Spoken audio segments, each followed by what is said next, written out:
Argentina 3, Egypt 2, man. Egypt also played a great game. They were up 2-0, 2-0. So they were ahead in the game until almost the end of the game, right? Until around the 70th minute, right? 70, 78, almost 80 minutes. They played a solid game following their strategy. The whole team behaved very well tactically. They managed to take advantage of that first chance they had. They went up 1-0. After that, Argentina kept controlling the game, kept pressing Egypt.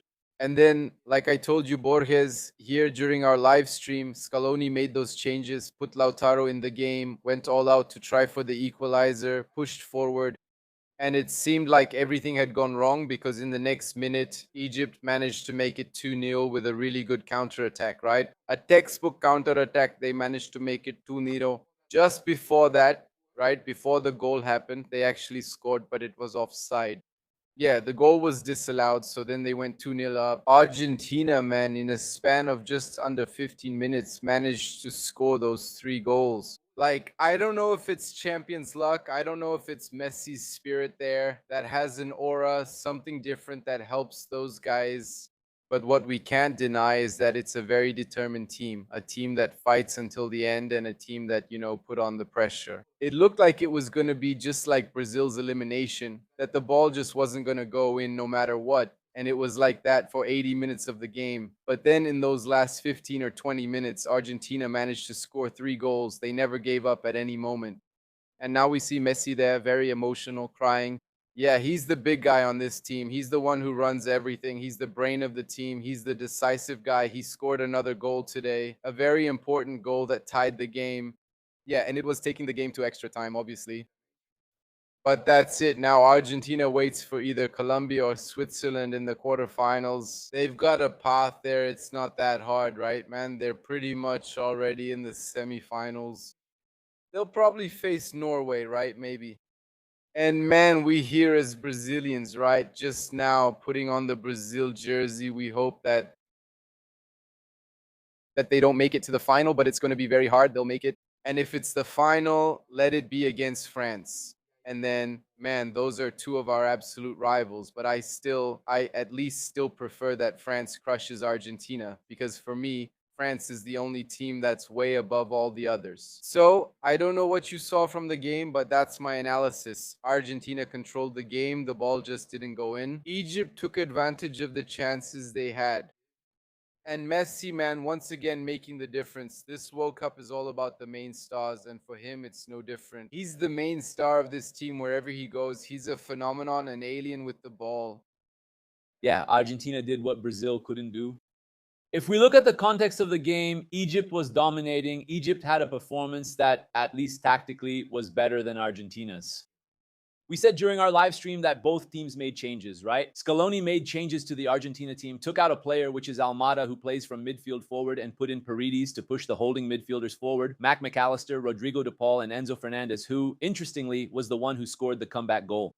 Egypt also adjusted to create a more defensive yet lighter attacking team. Egypt was better at what they set out to do. Egypt was better tactically for a good part of the game.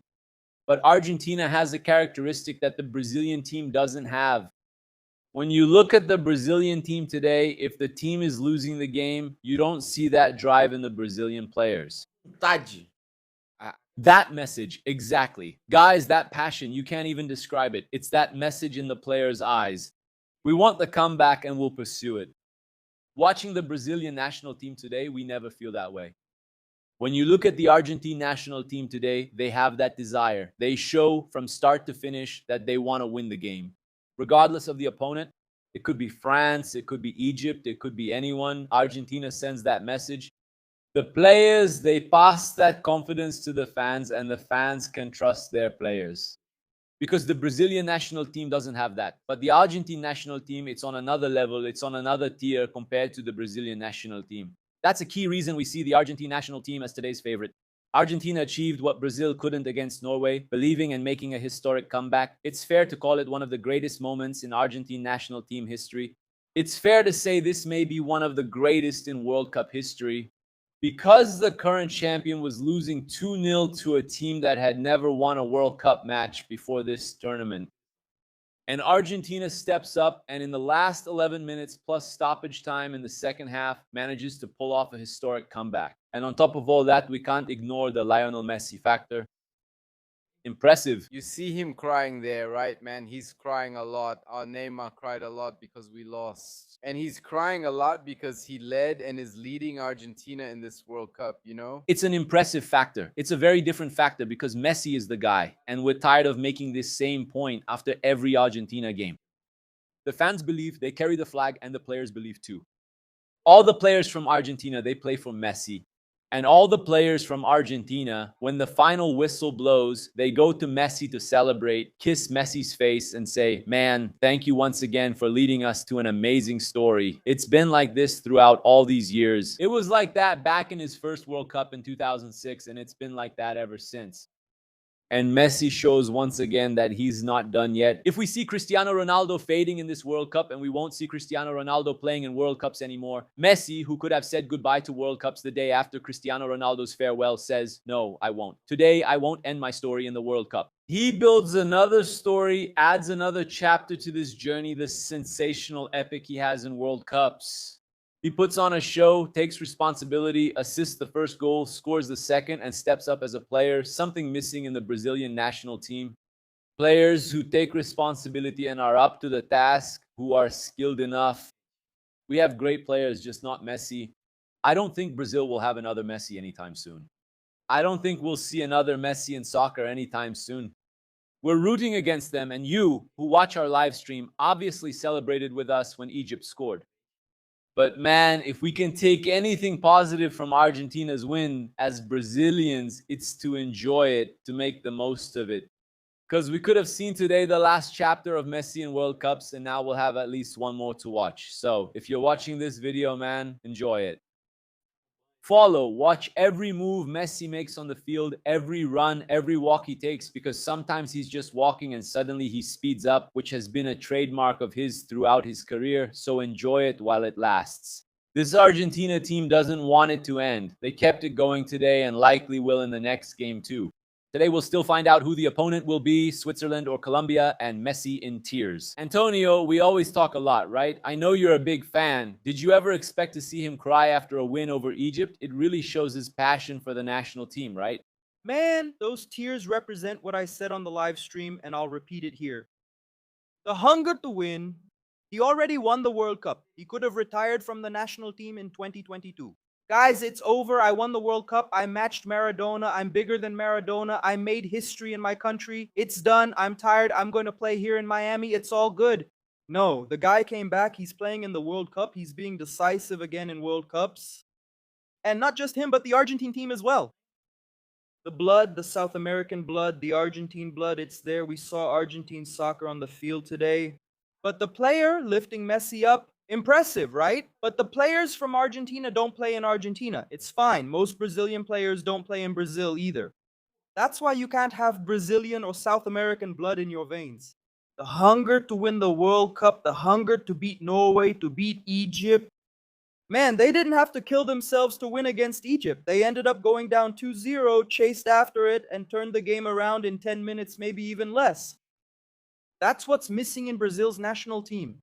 While we're trying to be a European team, a Premier League team, man, we're only losing to Europeans. While we want to be a European team, we only lose to European teams. There's no way. Every World Cup we show up, we're 5-time champions. We've got 5 stars. We're going after the 6th. Man, I don't even care that we're 5-time champions, with all due respect. In the last World Cups, we've only embarrassed ourselves. It's no use stepping onto the field and saying, "I'm the biggest winner in World Cup history." Going there and embarrassing ourselves against Belgium, embarrassing ourselves against Croatia, embarrassing ourselves against Norway. You can't do that. What a ridiculous cycle Brazil had. Look how long Argentina's coach has stayed and worked with their team. Man, it's not just because he was a champion. No, in Argentina's last cycle, he was there completing the cycle. Man, there's no way. Now, Argentina, if they win, will get their 4th star, and in the next World Cup, which I don't even know if we'll be in good shape, they could catch up to us. Imagine Argentina having the same number of stars as us. Man, it's over. It's over. So, as long as we want to be like Europe, we're going to keep getting beaten by Europe. We don't even play friendlies against European teams. We only Tait's team used to crush every team here in South America. Unfortunately, we couldn't play friendlies against European teams, so we lost to them. Now we can't even dominate South American teams. We barely qualified for this World Cup. We only qualified with 2 or 3 rounds remaining.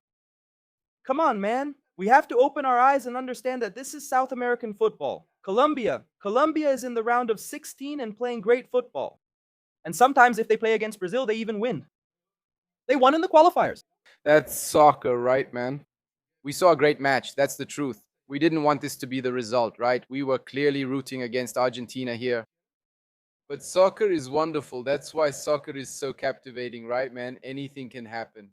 Just like Egypt going 2-0 up on Messi's Argentina and those guys turning it around in 15 minutes and qualifying for the quarterfinals too. Life goes on, and so does the World Cup, but without Brazil and with Argentina in the quarterfinals, now they'll face Switzerland or Colombia. That's it.